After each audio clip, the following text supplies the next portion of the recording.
long been working on this issue of broadband, and we have some developments going on. Senator Thune and I, he chairs the Commerce Committee, led a letter and got more than half the Senate on it to talk about getting more money for rural broadband out of the Universal Service Fund without hurting our local use of the Universal Service Fund, and doing everything we can to try to bulk up the money coming from the feds when it comes to broadband. So mostly I just thought we could go around, everyone introduce themselves, and then hear a little bit from you on what the issues are in the Willmar area and why it's important to move ahead here with broadband. I have really a few purposes. One, to figure out what's wrong and what's going on, and then two, to figure out the best solutions. And then third, it's just some examples are always really helpful.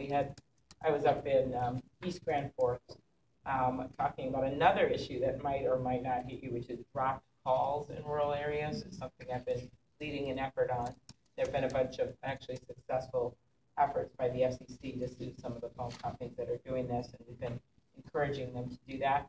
But I got some great examples out of that I could use to make our case, as I've done with broadband. When we were up north, we were actually at Red Lake. They told the story of where one house got broadband and all the kids ran over to that house. There's like 100 kids outside. Kind of a sad story, but a good story for the Senate floor. And of course, stories of hospitals having trouble getting service and businesses that can't compete, and especially businesses that are trying to compete across border, let's say with Canada, and they have broadband and we don't. And all of these are good examples to use of why we need to see changes. So why don't we just go around?